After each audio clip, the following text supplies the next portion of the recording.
Good morning everyone. मैं ज्योति पारिक और आपका हमारे महाविद्यालय के इस यूट्यूब चैनल में एक बार फिर से स्वागत है। हमने पिछले वीडियो में आपके जो राजस्थान का भूगोल है, उस राजस्थान के भूगोल में जो राजस्थान की प्रमुख जनजातियां हैं उनके बारे में हमने पढ़ा था। उनके बारे में कुछ इम्पोर्टेंट पॉइंट्स, जैसे राजस्थान में कितनी जनजाति, कितनी क्षेत्रफल है, कितने कौन कौन से क्षेत्रफल में जनजाति पाई जाती है, कितनी प्रतिशत जनजाति मिलती है, उनकी जनसंख्या क्या है, सबसे ज़्यादा कहाँ है, सबसे कम कहाँ है, और कितनी प्रकार की जनजाति राजस्थान में मुख्यतः पाई जाती है, उनके बारे में हमने देखा था। और हमने एक जो जनजाति है भील, उसके बारे में हमने डिटेल से पढ़ लिया था। अब हम आगे बढ़ते हैं और आज हम जो आपकी ये है मीणा जनजाति, इसके बारे में हम पढ़ने जा रहे हैं। तो देखिए, हम शुरू करते हैं। मीणा जनजाति है वो हम देखते हैं तो राजस्थान में जो भी जनजाति पाई जाती है उनमें सबसे अधिक जनसंख्या है वो मीणा जनजाति की है। और आगे हम देखते हैं कुछ इसके इम्पोर्टेंट पॉइंट्स जिनमें देखिए सर्वाधिक संख्या, हम देखते हैं कि जो सर्वाधिक संख्या है जनजातियों में वो मीणा की ही है। कितनी है? 51%। 51% जनजाति है वो केवल मीणा ही है। फिर हम देखते हैं इनका निवास क्षेत्र कि ये कहाँ कहाँ राजस्थान में कौन कौन से जिलों में निवास करती है। तो देखिए, जयपुर,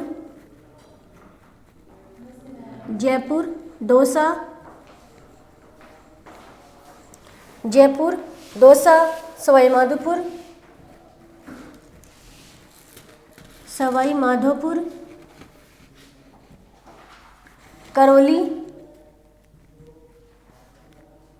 करौली,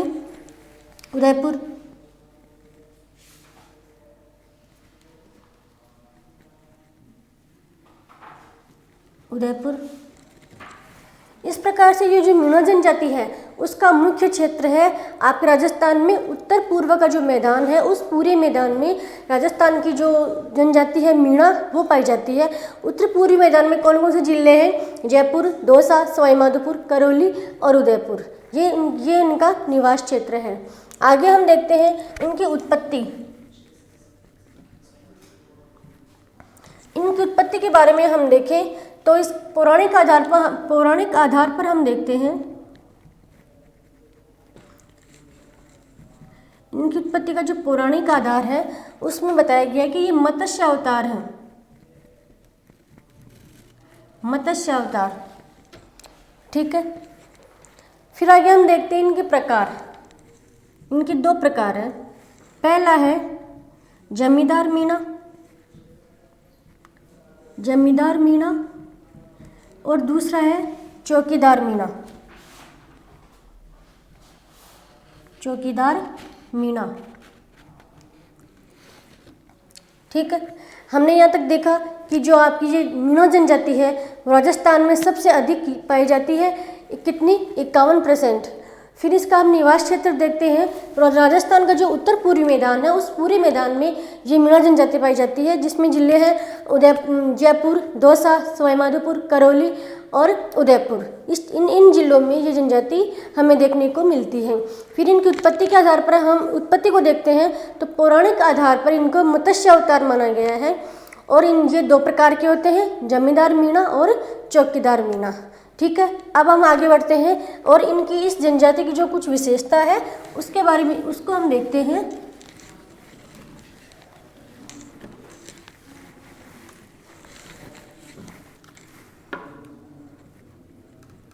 इसकी कुछ विशेषताएं हैं वो हम देखते हैं।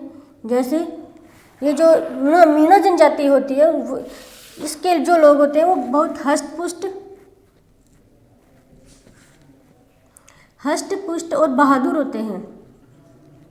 मीणा लोग जो होते हैं वो बहुत हष्ट-पुष्ट होते हैं, बहादुर होते हैं, गेहूं रंग के होते हैं, गहरे गेहूं रंग के होते हैं, बहुत बुद्धिमान होते हैं। मतलब जो भील जनजाति है उनसे बहुत अधिक मात्रा में ये बुद्धिमान होते हैं, निडर और साहसी होते हैं। ठीक है। ये इनकी कुछ विशेषता है। मीणा जो लोग होते हैं वो हष्ट-पुष्ट, बहादुर, उनका जो रंग होता है वो गेहुआ रंग होता है, बुद्धिमान होते हैं, निडर और साहसी होते हैं। मतलब जो भी अपने कल पढ़ी थी हमने जो भील जनजाति, उनसे तो बहुत बुद्धिमान होते हैं, बहुत अलग होते हैं उनसे। और ये जो आपकी जनजाति है मीणा, ये कुछ मात्रा में ये समाज में भी हमें देखने को मिलती है। लेकिन जो अपनी जो कल वाली जो जनजाति थी भील जनजाति, वो समाज में बिल्कुल भी नहीं देखने को मिलती है। वो केवल जंगलों में और पहाड़ी क्षेत्र में ही पाई जाती है। लेकिन ये तो उनका जो समाजीकरण हो गया है और ये हमें समाज में भी अब मिलने लग गई है। अब देखते हैं कि जो कर्नल जेम्स टोड थे, कर्नल जेम्स टोड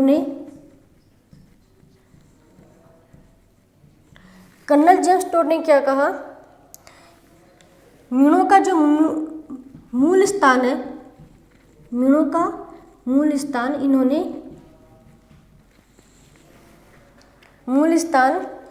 काली खो है पर्वतमाला जो अजमेर से आगरा तक फैली हुई है। अजमेर से आगरा, इस काली खोह पर्वतमाला में जेम्स टोड ने मीणों का मूल स्थान बताया है। कौन सा क्षेत्र?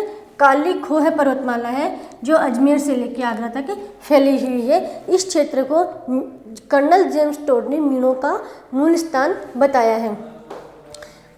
अब आगे हम इनकी देखते हैं अर्थव्यवस्था कैसी है।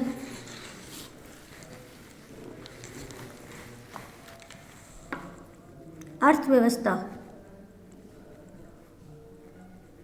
हम इनकी अर्थव्यवस्था के बारे में देखते हैं तो इनका जो मुख्य व्यवसाय है वो कृषि है। इनका मुख्य व्यवसाय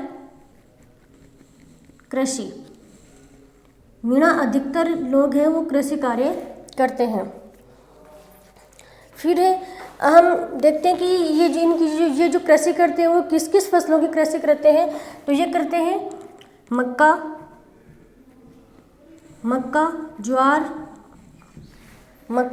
ज्वार, गन्ना,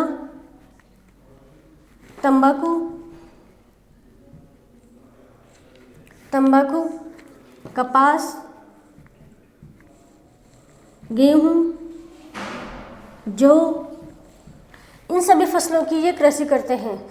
ठीक है, मीणा लोगों का मुख्य व्यवसाय है कृषि करना। और ये लोग मक्का, ज्वार, गन्ना, तंबाकू, कपास, गेहूँ, जौ आदि की ये कृषि करते हैं। ठीक है, इनके जो खेती के जो औजार हैं वो लकड़ी के बने होते हैं। इनकी जो खेती के औजार हैं वो लकड़ी के बने होते हैं। जैसे कोई भी खेती के औजार, जैसे खुआड़, वो फावड़ा होता है आदि, जो औजार होते हैं वो सभी लकड़ी के बने हुए होते हैं। जैसे इनके मुख्य हथियारों में हम देखते हैं, मुख्य हथियार इनको लकड़ी, एक पत्थर निर्मित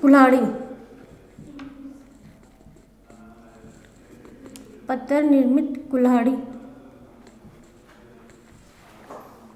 और तलवार, ये उनके मुख्य हथियार हैं। इस प्रकार से ये इनकी अर्थव्यवस्था ऐसी है कि ये मीणा जो लोग हैं वो अधिकतर कृषि कार्य करते हैं। और कृषि कार्य में ये मुख्यतः मक्का, ज्वार, गन्ना, तंबाकू, कपास, गेहूँ, जौ इन सभी फसलों की ये कृषि करते हैं। और इनका जो हथियार है वो जैसे लकड़ी के पत्थर निर्मित इनकी एक कुल्हाड़ी होती है और एक तलवार और लकड़ी, ये सभी इनके मुख्य हथियार हैं। ठीक है, अब हम आगे चलते हैं और देखते हैं इनका सामाजिक संगठन किस प्रकार का है। सामाजिक संगठन,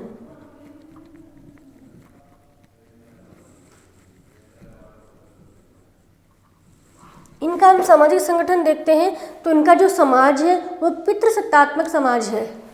कौन सा है? पितृसत्तात्मक। पितृसत्तात्मक का मतलब है कि घर का जो मुखिया होता है वो एक पुरुष ही होता है। घर का जो सबसे बड़ा पुरुष होता है वो इनके घर का जो मुखिया होता है वो सबसे बड़ा होता है।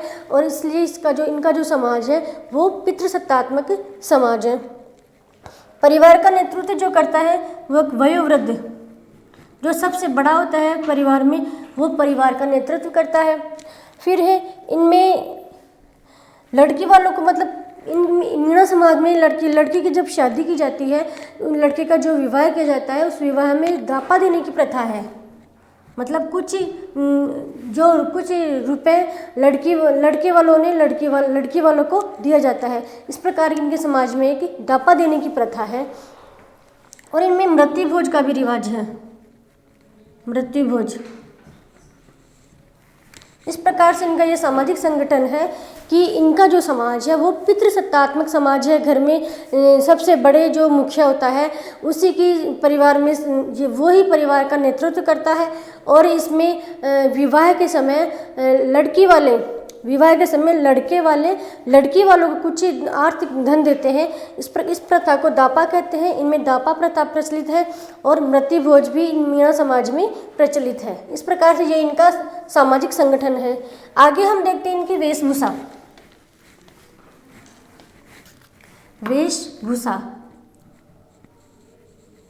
इनका पहनावा कैसा है उनके बारे में देखते हैं। तो स्त्रियां, जो मीणा समाज की जो स्त्रियां होती है वो गहने की बड़ी शौकीन होती है, गहने की शौकीन। ठीक है। फिर ये जो पाँव में जो चांदी के कड़े पहनती है, पाँव में कड़े, चांदी के कड़े। ठीक है। लंगर, कमर में ये लंगर पहनती है। और कान में बालियां। और ये सिर पर बोर पहनती हैं, बोर। इस प्रकार से ये हम देखें तो ये जो मीणा समाज की जो स्त्रियां होती है वो गहने पहनने की बड़े ही शौकीन होती है। ऊपर से नीचे तक पूरा गहने पहने रहती हैं। पाँव में, हाथों में चांदी के कड़े पहनती है, कानों में बालियां पहनती है, सिर पे बोर पहनती है। इस प्रकार से ये जो महिलाएं होती है वो गहने पहनने की बड़ी ही शौकीन होती है। और ये इनके जो पुरुष होते हैं वो भी हाथों में और पाँव में चांदी के कड़े पहनती है। इस प्रकार से ये इनकी वेशभूषा है। फिर अब अगला टॉपिक हम देखते हैं तो सामाजिक परिवर्तन, कि इनमें भी कुछ बहुत अधिक हद तक इनमें सामाजिक परिवर्तन हुआ है। सामाजिक परिवर्तन सभी जनजातियां हैं उनमें सभी में सबसे ज़्यादा जो सामाजिक परिवर्तन हुआ है वो मीणा समाज में ही हुआ है। मीणा समाज के लोग अब जो पहले बिल्कुल बैकवर्ड थे, और लेकिन अब वर्तमान में जो मीणा समाज के जो लोग हैं उनमें बहुत अधिक सामाजिकरण हो गया है। शिक्षा इनमें बढ़ी है, सभी लोग शिक्षित हो रहे हैं। और बहुत सारे जो लोग हैं वो सरकारी सेवाओं में भी ये लोग जा रहे हैं। सरकारी सेवाओं में जो बड़ी बड़ी पोस्ट हैं उनमें हमें ये मीणा समाज के जो लोग हैं हमें देखने को मिलते हैं। क्योंकि सरकार के द्वारा भी इनको शिक्षित करने के लिए, इनको आगे बढ़ाने के लिए, इनका सामाजिक स्तर ऊंचा करने के लिए, इनका आर्थिक स्तर सुधारने के लिए, ये सारे प्रकार, इन सभी कारणों को देखते हुए सरकार ने इनके लिए बहुत अधिक प्रयास किए हैं।